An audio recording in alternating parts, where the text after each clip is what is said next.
Hey everybody, welcome to episode 1 of the Rawle and Gene Show. Well, we had a pilot, so that was a trial version. This will be one when we put it out to the podcast world, so we'll have our experience and everything else going into there. Rawle, great to see you again, my brother. You too. I take it you're the Gene part of the Rawle and Gene show. So Well, maybe I could be Rawle if we need to be. we could role play. I'm What doing well. would it be like to be Rawle for the day? What would it be like? Well, that'd be a very interesting experience, wouldn't it? I guess. But no, I'm doing well. I'm above. I got up on the right side of the dirt. It's sunny. It's still a bit of a chill in the air, letting you know that we're coming out of winter and spring's upon us. So I'm good, man. I'm good. As long as I'm breathing. So, hey Ryan. Well, let's give a big shout out to Ryan already, brother. Thank you so much for watching. The man, the legend, the myth. All the things. All those things. All those Ryan, labels. we're excited that you're here. Definitely continue to send those comments in, brother. We appreciate your support as always. Yes. And your checks in the mail, by the way. Well, I thought he was supposed to send us a check. I don't know how this works. I don't know how to. I'm really bad at promoting. We're making this up as we go along. So. We can't tell anybody that. Welcome everyone to the Rawle and Gene Show. We say that loosely right now because we're not sure if we're going to keep that name and if we'll play, but we'll get into that a little bit. So I'll let you set up the show and I'll shut up for a bit. Well, I'm sure that's not going to last long. So. What do you say? I feel so triggered right now. Well, let's start off by saying thank you to everybody who watched our pilot episode last week and engaged in giving us some names for the show. There was definitely some great ideas in there. As we were working through it, though, I think maybe we start by talking about why we're starting calling it the Rawle and Gene Show. Yeah. During the week, we were talking about some of these names, which ones are going to work, which ones didn't resonate with us. And, well, let me share some of the names that was suggested. Yeah, let's do that first. And to the listeners that did chime in, we thank you so much for your suggestions. It is being taken under advisement. So, but we got Humanity 2.0. Someone just call it the workshop. The me I don't see. Be gentle with yourself, someone suggested, because I say that a lot. Raw, ready, and rebooted. And then this came yesterday from Parts Unknown, Coffee and Cream. I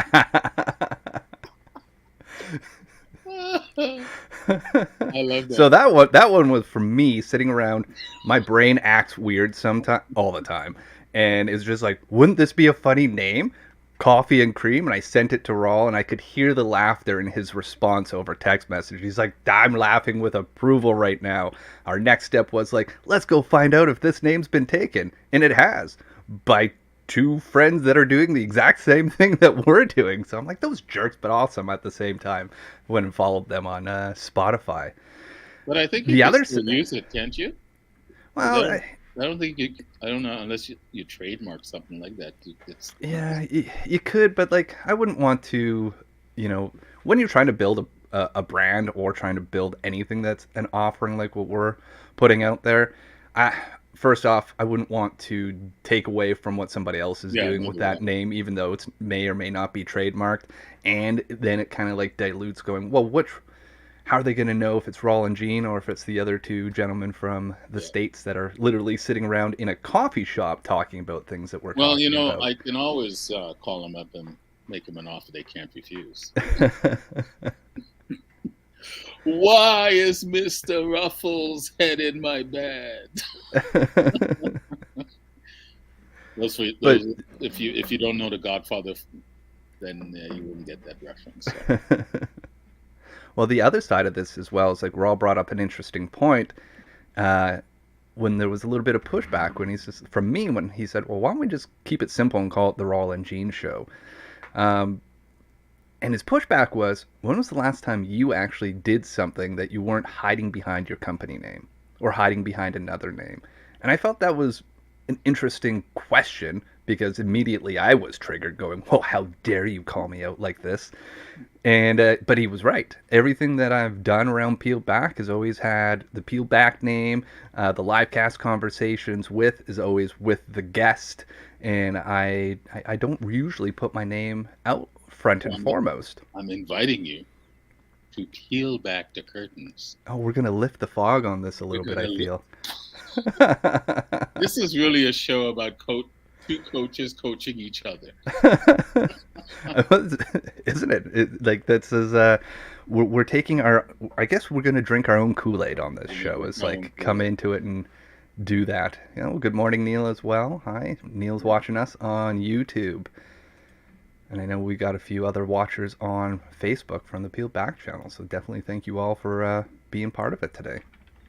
Yeah, I haven't jumped onto Facebook to see who's watching on from my circle, but anyway, welcome everyone who's listening and watching. And yeah, my initial thought was, hey, let's do the Gene and Rawle show, and he puts it at Rawle and Gene. Either way, but I don't have a problem with it at all. I mean, it is who we are. It's the names that we identify, and I think it actually has a nice ring to it. The Rawle and Gene show. Yeah, You know, it's kind of fun. maybe in future episodes we'll get a nice couch with the coffee table, and we'll turn it into the late night show with Rawle and Gene. Which one of Don us is going to be Pardo, Conan? tell them what they've And which won. No, sorry. who? I think we already know who's going to be the main and who's going to be the funny sidekicks. We're good there. Yeah, no kidding. I'm the comedy relief of this too. But no, I think sometimes I think sometimes we kind of get humble out of balance, and there's nothing wrong with standing behind our names. I like my name, and I like what we're I like the partnership and what we're offering, and what who we are in this partnership. So why not? Why not? I mean, we had some great suggestions. Oh yeah. And I do love, I really did like the coffee and cream. We could kind of unofficially play with that as we go along. But no, Rawle and Gene has a nice ring to it. Yeah. So Well, one word that stood out in all of that is the humble part. right. I'd love to dive into what that word has meant and evolved for you, Rawle, because I know that word's like changed over time for me. But what does being humble now mean to you after all the things that you've experienced and where you are with what you're building in your life with the poetry and everything else in your services as a spiritual leader? And how's that shifted for you over even the last decade or two? Well, that's a very good question, actually. And for me, the way I look at humble today is just another form of gratitude. But it's a form of gratitude where I am not ashamed to say thank you for what you see and recognize. So when I say, I humbly accept, I'm being grateful for the opportunity. I'm grateful for what you see and what you're saying. But finding the balance within the gratitude to say, yeah, I am worthy of that recognition. I'm worthy of what someone sees, in what I'm worthy of the value that they place with me in regards to that. So for me, obviously, when it's and don't get me wrong, I still struggle with it at times. I still struggle with being called a poet. I posted this week on social media. I don't post a lot about personal stuff, but I was invited to be a fellow colleague of mine in India. Started a University of Ethics, and it's a think tank. It's not like an actual academic school, but it's a think tank of other scholars from around the world, where we look into ethics and what that means in today's world and so forth. So I've been kind of writing thoughts and some poems around that. And when he first positioned it to me, I was like, me in a circle of scholars, academia. Um, so that humble was me kind of being grateful, but also saying that I wasn't worthy of Oh, what he saw or felt and yes. stuff. So So uh, what's that voice? I want to hit on that because that's important because I have that, and if there's two of us that have it, I suspect there might be other people that can feel that voice that comes up. For mhm, you, that voice that questioned that that yeah. acknowledgement, that question like, oh, can I put that here on my heart and let it in? What's that voice like? What does it sound like, and how does it feel when it shows up? Well, is for me, it's the voice of doubt, Mm, right? It's me doubting myself, my abilities. It's that doubt goes into not wanting to accept what others may see and value within me. So, for me, that's how I always say, is that voice where I don't struggle with it as much. I don't beat myself up when that voice comes in because that voice has a job. That voice of doubt has a job, and that its yes. job is to doubt and to question. And it's really questioning your worthiness. Are you really worthy of this? So when that voice shows up, I thank it for showing up because it's a reminder that I don't have to give into it. Mm. I have enough experiences now in my past that I know different. So to me, it's not when the voice shows up. I think a lot of times we beat ourselves up because a thought shows up or that voice Yes. shows up. It's not those voices showing up that's the problem. Is are you going to give in to them? And Well, there's that's the something else choice. that you said there too. I think is important. Is like, are you willing to sit with it and hear Yeah, what its job is, what his right? job is. Be- Yeah, because I think we talked about it on the pilot episode. Is sometimes those saboteurs show up and they were there. They're part of a system that helped keep you safe and served you in some shape or form. But where you are today, are you willing to stop and go, hey, maybe it's time to reevaluate your job. And maybe it's time to understand what your job is in reference and relation hmm to where I am today and where I want to be in the future. yeah. So And then, sitting with that, and what I hear from you, Rawl, is that you embrace it though. Like that's yeah, not your word, but like that's what I hear, and the vibe that I get is like when it shows up, you embrace it, going, I'm not going to push you away. Thank you for showing up, dude. I do embrace it. Where before I'd want to run away from it or fight with it and argue with it. No, I embrace it. Because I now understand what it is. It's like these reoccurring, these irrational thoughts, beliefs that still show up. They still show up. One thing about doing the internal work, just because you do the internal work doesn't mean you quiet those voices. You just Yeah. now develop the intestinal fortitude to not give in to them and to really understand what they're about. So, the thought, the irrational belief that used to really, cut me at the knees was nobody loves me. Mm, Nobody loves me. Um, and it still shows up. Anytime I'm about to do a show, the voice of doubt still shows up. Can I do this? Blah, blah, blah. But that voice of nobody loves me still shows up.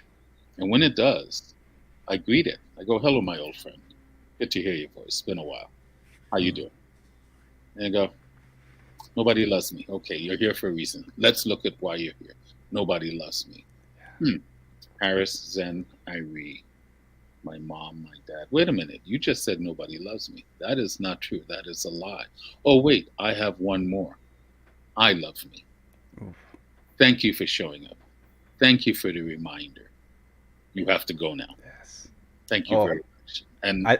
I dismiss it. So what Rawl just gave was the tactical steps about how to approach when those voices show up, when the saboteurs are there. Is like, first you're gonna have it, and that's out of your control. The Yep. reaction, the thought, the feeling, like we don't control that. They show up. Thoughts Yep. happen. However they happen, they happen. But our choice is to make a choice before we respond from that place of that. Yeah. It's like, what do we want to point at that? We could turn away, and as soon as we turn away, it gets to take control. Yeah.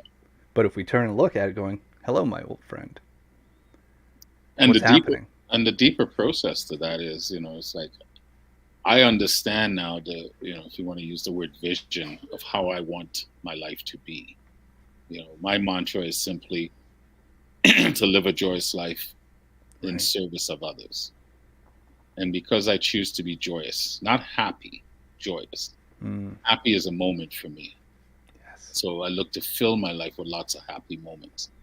And a lot of life is quite mundane. It's the status quo, it's repetitive.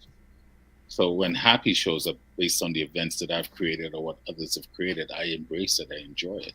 And then when it's gone, I get back to balance. I stay in that middle road. So, in the seven habits, the first two habits are about that. The second habit is about beginning with the end in mind. So, how do you want to live your life? How do you Yes. envision that? Yeah. What are the principles and values that you are going to adopt? What are the ethics that you're going to walk with that's going to unveil that life? And then going back to the first habit, that of being proactive, understanding the power of your choice, and understanding, do I want to react or respond? Mm. One is Yes. not better than the other. It's just based on the circumstance, you will react or respond. Some people think, well, you're always going to respond. No, sometimes reacting is required. Like, you know, if I'm sitting on the front porch outside and my kids are playing on the street and I see a car barreling down that doesn't see them, I'm not going to sit there and go, what is the situation now? I'm going to react. Yeah. But, but to respond, in this example, or if you hear something that triggers you, a lot of people get angry at themselves for being triggered. No, I don't get angry for being triggered. I'm human.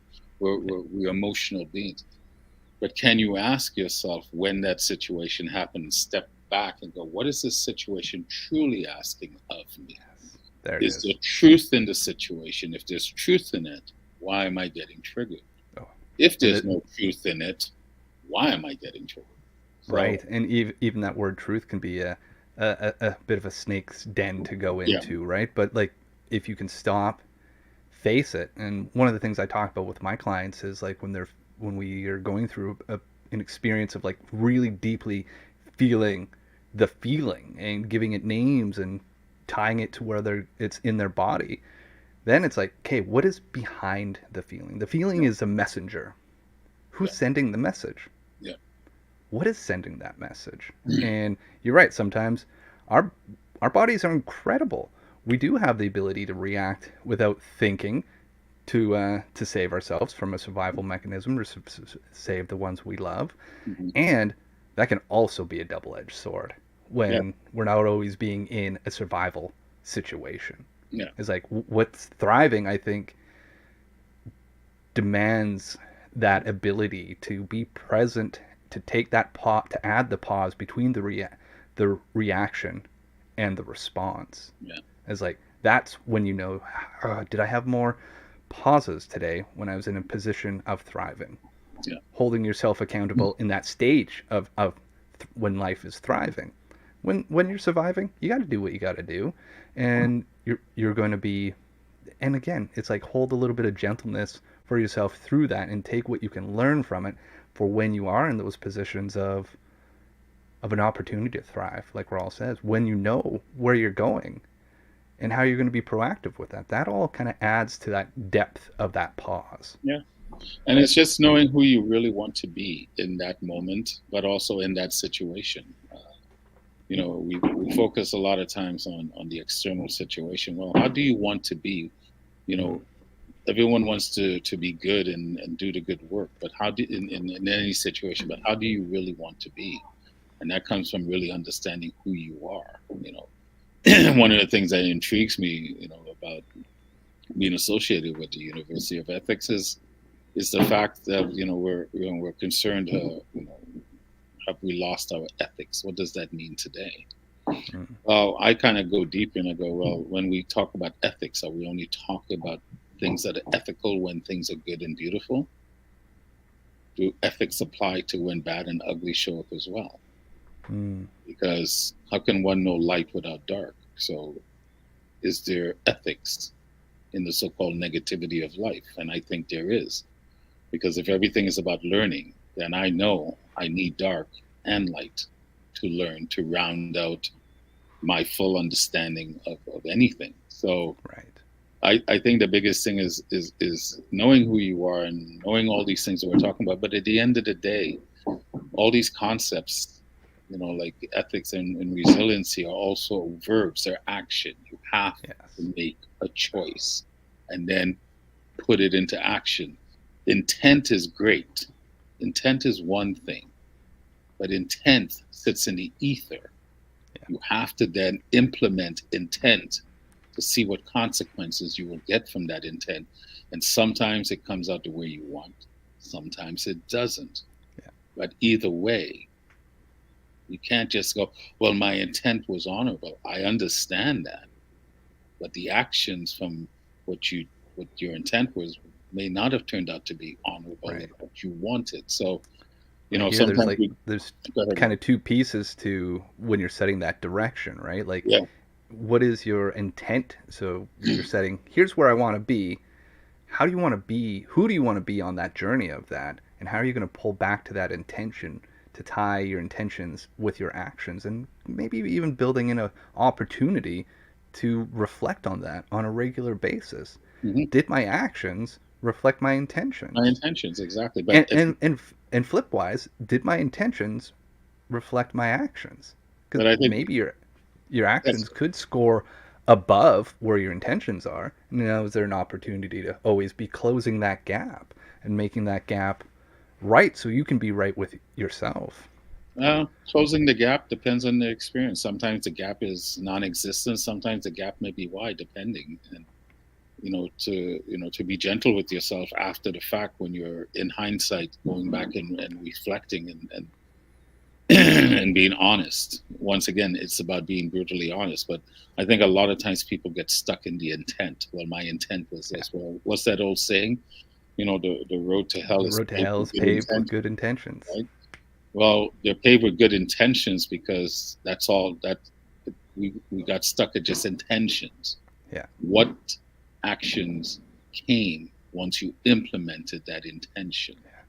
The It's power like, of intention was something that was big back in the 90s, but from my memory of that book, it was to me, it was kind of stuck in the ethos of intention. And yeah. okay, what is the practical side of implementing your intentions, and what came from it, and what can you learn? Right.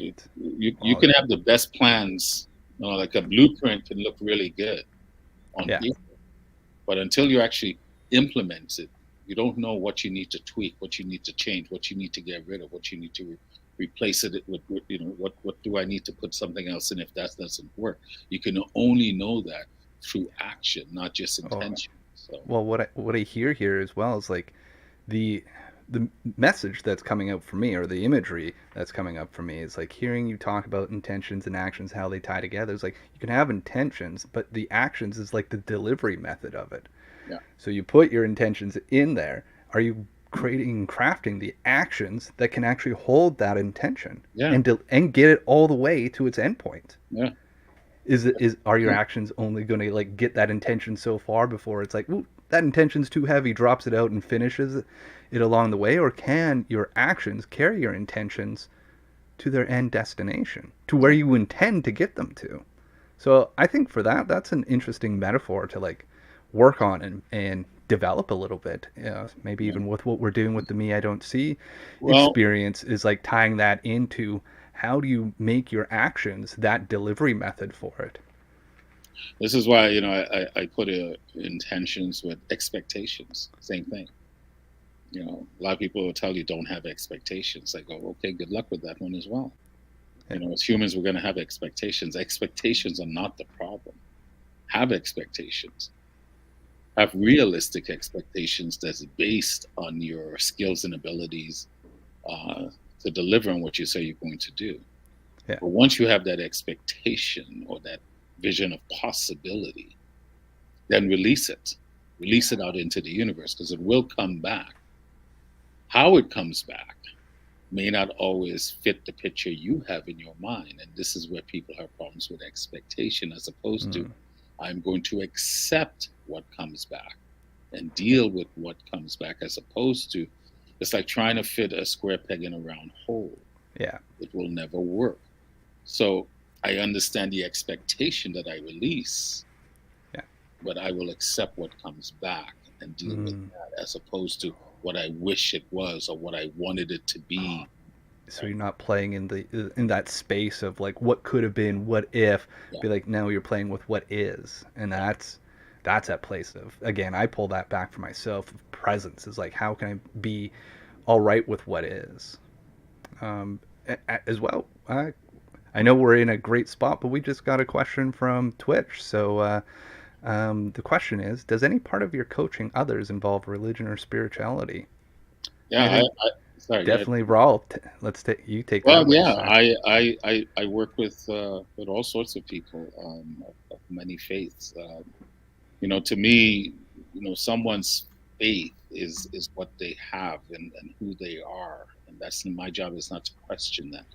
My job is to go, if you say you believe certain things, how are you incorporating that into your life?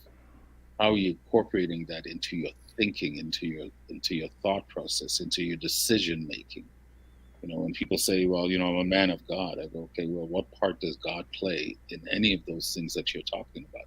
What part does God play in the traumas that you've had or have still? So um, for me, I think, spirituality religion, whatever word you want to use, is a big part of what I do and how I coach people. But I've worked with people of all sorts of denomination, Christian, Muslims, atheists. It doesn't matter to me. It's not for me to pass judgment over your religion or your faith. Is how are you? If you say you truly believe, then how are you interweaving that into Right. your daily life? Mm. Are you just talking it? Or are you walking it? How well do you understand what you say you believe? Right. So that's a good question, because I think sometimes we're afraid to incorporate those things in our practice, or to even work with people whose faith may be different than yours. Right. So Yeah. Yeah, so I kicked that to Rawl because like we call him the spiritual coach, and definitely in the experience I've had with him in the past, that's definitely the space that gets to it. It's beyond for me. I don't subscribe to any specific religion, but I'm in the same boat with Rawl. Is like, how is that influencing and impacting where you want to be? Is like, as a coach for myself, as doing life, business, executive, however, whatever word you want to put in front of the word coach in my life, is like, well, I'm here to hold the space at your lighthouse and help turn it on and make it bright so you can see where that is, instead of focusing on the rocks in front yeah, of you. And again, it's like the intentionality, the faith, the actions, all those kind of pull in together. And I think even our conversation around intentionality and actions has a big influence on what that faith that you have yeah, is. It, that faith of whatever spirituality or religion that you're bringing into that space with yourself, and how does that impact you know your intentions, and then how does that later impact your actions, and being all right with what is, again, with it. and I think one of the biggest things when people may question or challenge, or not so much challenge but question, when you're talking faith or religion within coaching, a lot of times they're really questioning themselves. Hmm. And am I being brutally honest with myself? I say I'm a man of faith, a man of God, but yet inside that you may not be walking that way. Right. You may not be practicing. You may not be a student to what you say you believe in. And so it's easy to project out as opposed to look within. So for me, you know, your religious beliefs don't matter one way or the other. The question is, are you ready to be honest with yourself? But you know what you're doing and what you're not doing. And as coaches, we can only go on what people show us and tell us, right? As good as my spidey senses are, I accept a lot of time that's an assumption until I ask him a question to Yes. verify it. So I can only go on what you show and tell me. And I think sometimes people try to trick up coaches or counselors or whatever. And I'm like, you're really not tricking me, or you're not fooling me. You're fooling yourself. Because if you want to play games and pay and pay good money for it, knock yourself out. But I'm not. No, I'm Yeah, not the coach. If I realize you're playing games, I'll say thank you. We have yeah. to go find another coach that's good with that. Because for me, it's never been about the money. I honor this process. I'm fortunate that I get to do this. Um, based on my life experiences and training. So, again, going back to the workshop, the me I don't see.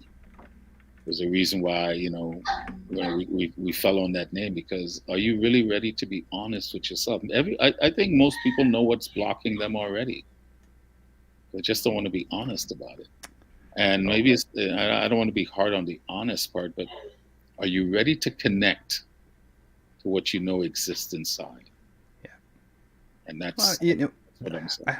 I think it's all right to be like in our role. Like part of our job is to actually hold that space of being a little bit, being that champion for what is honesty and what is beyond Mhm. all the fluff and cruft and lies that we tell ourselves. Like that's why people pay us to do this work, is to help them get unstuck. And Yeah. sometimes, if I tell my clients, if at some point you haven't gone, well, fuck you, good question, but fuck you, be like, then I'm not doing my job, Yeah. right? Like and and and to hold them accountable as well. I always yeah, ask my clients straight up, do you want me to hold you accountable? Because I will. Do you want me at times to put my spiritual foot up your ass? yeah. Right. I can assure you, he does it. He keeps his Well, word. and sometimes I won't even ask you, I'll do it, because don't tell me you're serious about this process and then everything that, once again, the intent, your intent is to be serious, Yeah. but your actions aren't matching your intent.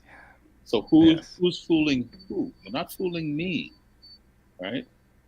It's not like some big caveat in that you, a big feather you get to wear in your hat. Or I fooled the coach. Yeah. Okay, how's Oh, that working for you? great. Did anything Yeah, change now? exactly. And So where did you dump out your intention along the lines of yeah, taking that action, right? yeah, And yeah, it just all pulls back together, and it's it's interesting the path we've come down.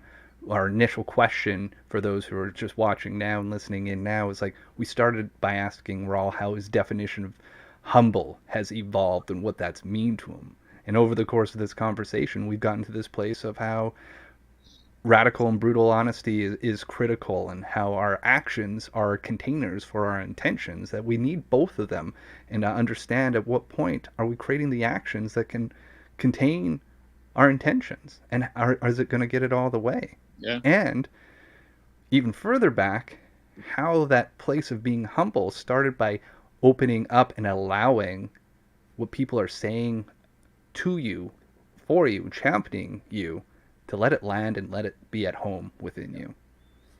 And this is why the assessment is that that's part of the me I don't see process experience. I like Yeah. the way you call that, the experience of the assessment, the workshop, and then leading to the mastermind group. But the assessment, the mere fact that I don't live on this planet by myself, so I interact with others. And for those that are trusted and that you value in your life, they also have a perception of you. And it's important to understand that. And now, can you bring this understanding of what others see and think of you with yours, Yeah. and see where the intersections are or where the gaps are? And that's where you can add that to the work that needs to be done. This all ties into, to steal some of your thunder from what you do, is when you talk about being lost in the fog, Mm-hmm. right? A lot of times, we feel lost in this fog. We're lost in that victim mentality. We're lost in those irrational beliefs and thoughts that constantly permeate in our noggins. You know, Going back to what you said something earlier, a lot. I would say, I don't know how scientists figure this out, but they say what 60 to 70% of our thoughts just show up. I actually think that number is even higher. It's not Oh that yeah. I would come up with thoughts, but a lot of thoughts that enter this just show up. Mm-hmm. And for me, again, being conscious is understanding that those thoughts just show up, but I'm the one in charge of which thoughts I then add to my internal dialogue and which thoughts that I will put energies into to put into this world. Yes. The thoughts are another word that you can put along right there with intention and expectation. Yeah. At the end of the day, you still have to put something into action. Yes. And the key with people that struggle and people that have done a lot of workshops and so forth is the things that you've learned. Well, that workshop wasn't of value and so forth, and I didn't get anything from it, maybe. Or maybe you have an opportunity to step out of that emotion and look at it from a different perspective. And maybe it was a crappy workshop. I don't know. But I'm sure you could have gotten something from it because even a broken clock is right twice a day. So there's got to be some value. Yeah. And maybe you just weren't in a place to really absorb what was being taught. And I think that's an important piece there too, is right. Mm-hmm. Like we'll talk about Nunstead saying you people is like there's an opportunity here. Be like I know for both of us, we've both been in positions in the past 10 years where we've even just us crossing paths have been a point of not being open and ready for what's coming and for what's next and the reflections and the brutal honesty and all those lines. I still remember, one of the times sitting in the coffee shop with you in our earlier days of really diving deep into this friendship and going, the world, more or less, the world needs to hear your voice. What are you doing not sharing it? You're like, oh, stop it, right? Because you were very good at pointing that back at me and bringing that back out front, and and likewise, I again another coffee shop, and you called me out for playing small. Mm-hmm. I believe those probably weren't the exact words, but that's still the message. I can still remember being in that coffee shop, eating that donut, going, ugh, I don't really like hearing this. But I also know that if that would have been brought even 5 years earlier, I would have deflected it away. Yeah. But and it would have been the same message, would have been from the same place with the same heart, and because I was in those two different places, the one would have bounced away, would have been like whatever. Yeah. And the second time when you did send it, it got sent, it got felt, it got received, and was a place of going in and exploring, going, I could trust.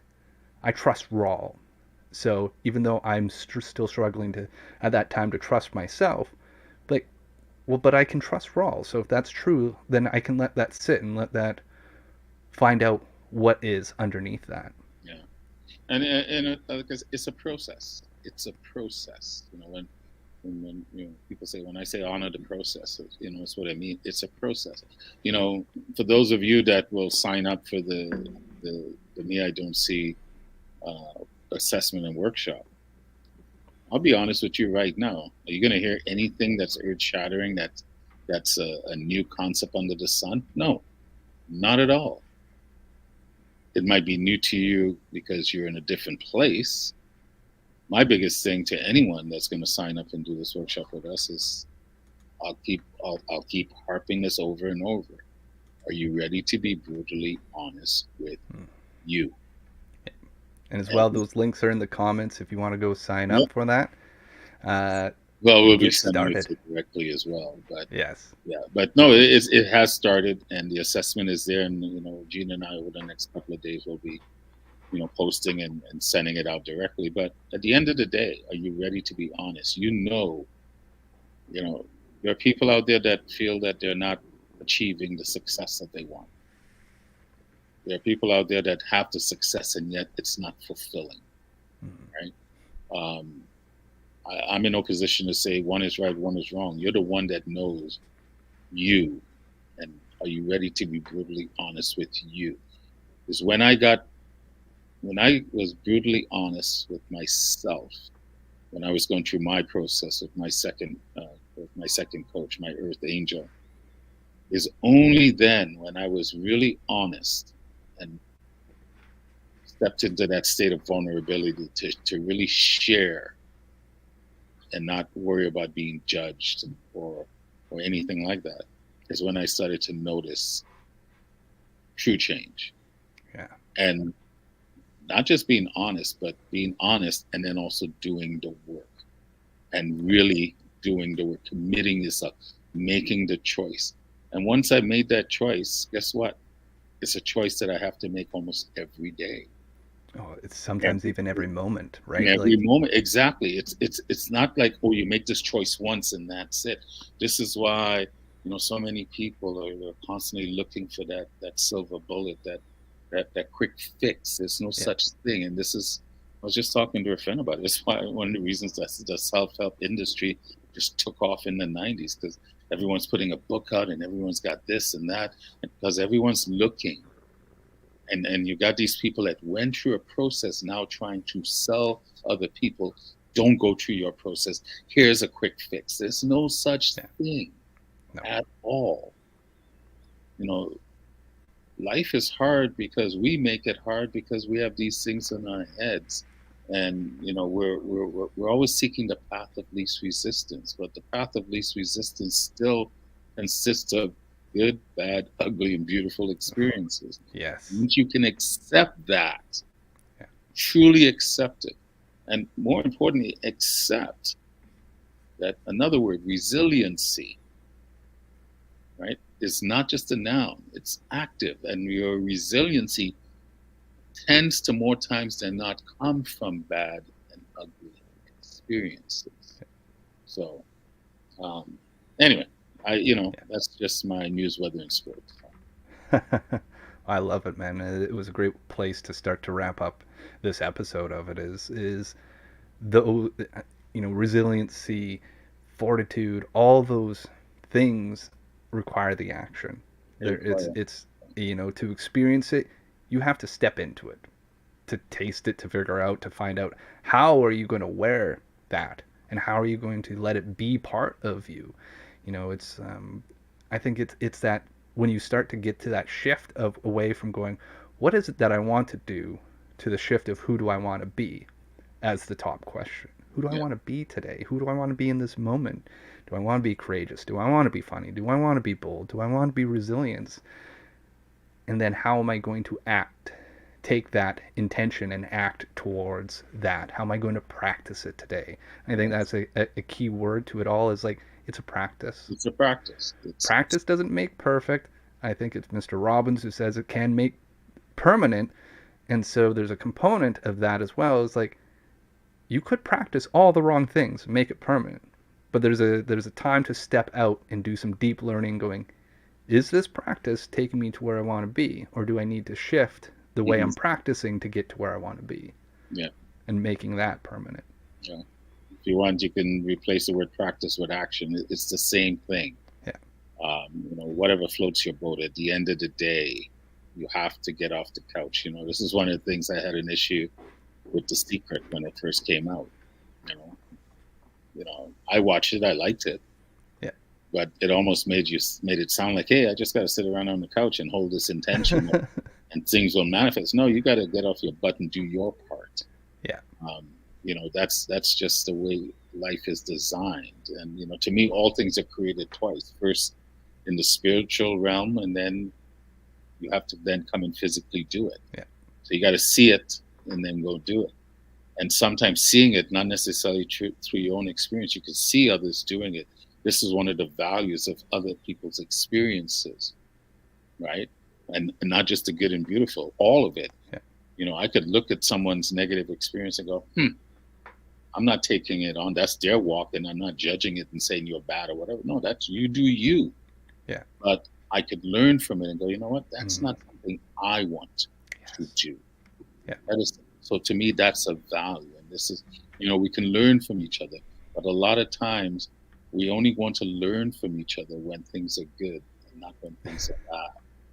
Yeah. And this is what I've learned. I could be full of crap, but Maybe we're resiliency. both full of it, but or at least this is what we know today.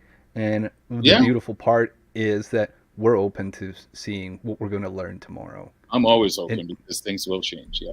yeah, and that's the one constant in everything, is change. Change. I Instead wrote a of fight poem. it, embrace it, and, and, Maybe and let it be. maybe in the future I'll pull that poem out and read it. I wrote a poem a while back. I was asked to do something at the Unitarian Church when I was still in Kelowna, and I wrote a poem about hope. Hope, hope stays constant. Change stays constant. That kind of thing. Yeah. So, but it's true. I mean, there is really nothing new under the sun. We just, Just find new ways of we'll just packaging it. find new ways of packaging. Well, we're finding a new way to packaging, and that's And what. I guess that's what we're doing right now. We're Well, finding a new way of packaging. that's what the me I don't see is. We're repackaging, but our form of repackaging is now we're repackaging it and giving you less content, making it seem like it's more. Yeah. We're repackaging it and saying, this is what it is. Are you ready to do some serious work?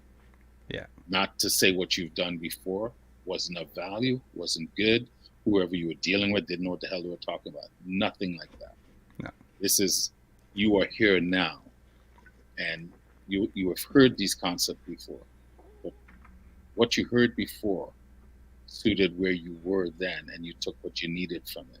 Even if you didn't think you were taking anything from it, you were taking something from it. Yeah. And you're going to hear it differently now.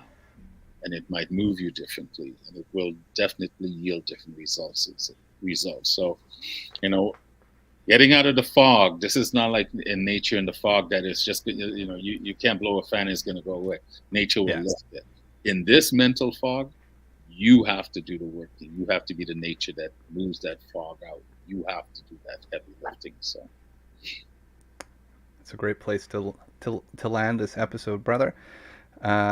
For everyone that's been watching, thank you for participating today and being part of the conversation and adding your feedback. We do appreciate all of you that have joined in. Kathy, Neil, Deborah, Ryan, and our friend from Twitch, who's got the gamer handle GZDR4EV. I guess we're developing a bit of a following now, eh? I guess so, which is great. No, I'm grateful that people, want to listen and value. And, for those that are listening, whether it's for yourself or someone else, please share, share the podcast. It looks like we're definitely going with Rawle and Gene and the Rawle and Gene Show. And, when we send the assessment is up now, so you can find it on our LinkedIn profiles and also on Peel Back on Facebook. But think of someone that you think could benefit from this, and look at yourself first, and then who you think could benefit from it, and direct them our way. And just because you're directing them our way doesn't mean they're going to sign up, and we may not be the right voices, but I truly think that what we're offering can help.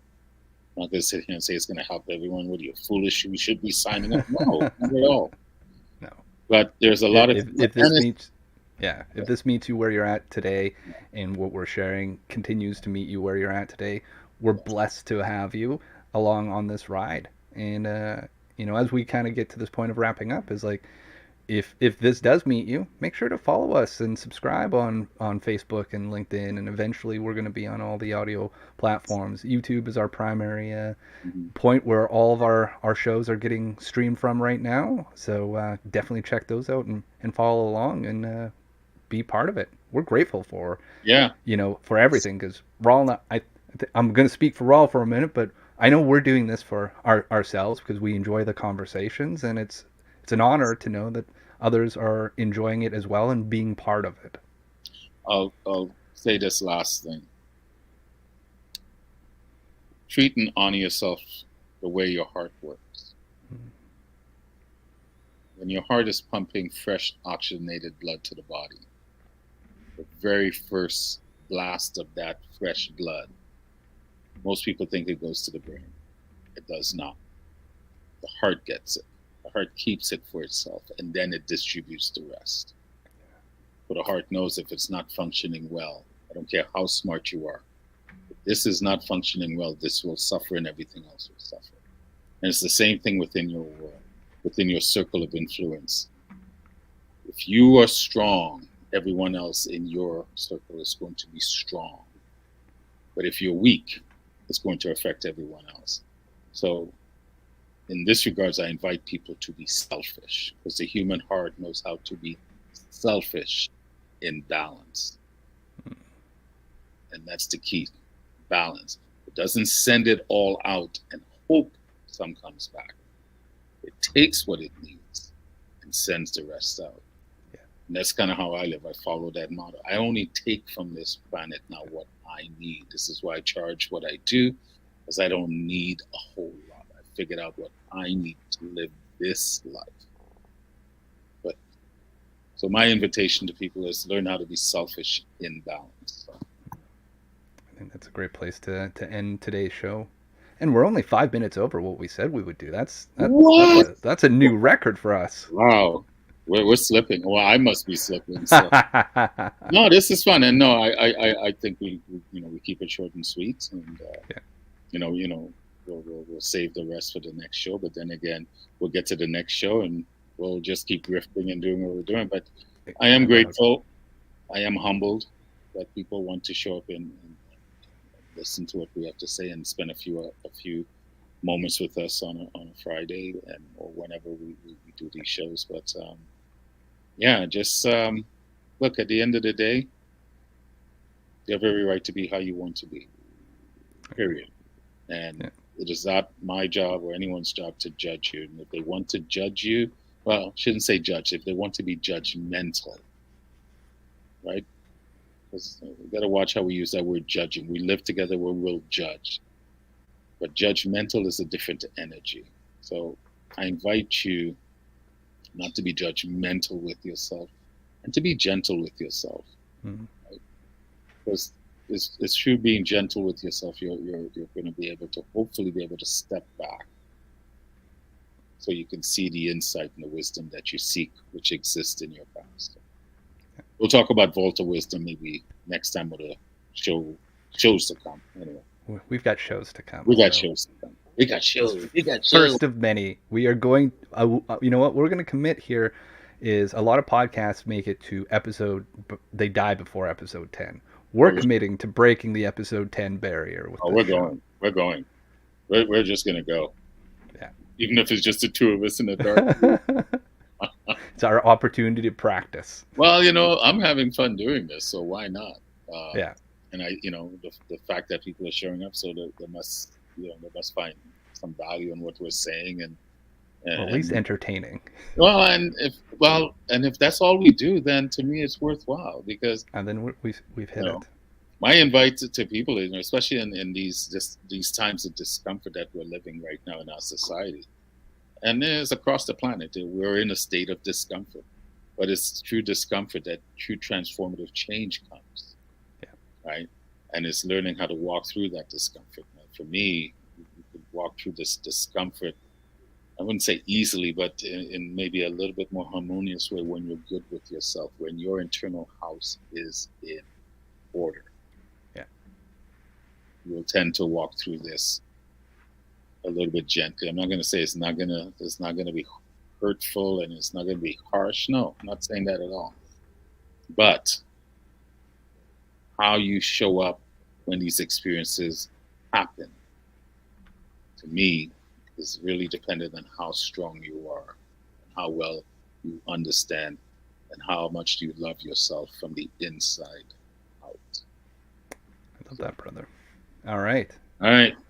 Well, thank you for everyone. Thank you, Rawle, for another great episode. This is the Rawle and Gene Show. I'm Gene. That's Rawle. And we'll see you definitely next week on episode 2 of the Rawle and Gene Show, The Power of Coaching. Until then, have a great one. Be gentle on yourselves and find something to be grateful for this weekend.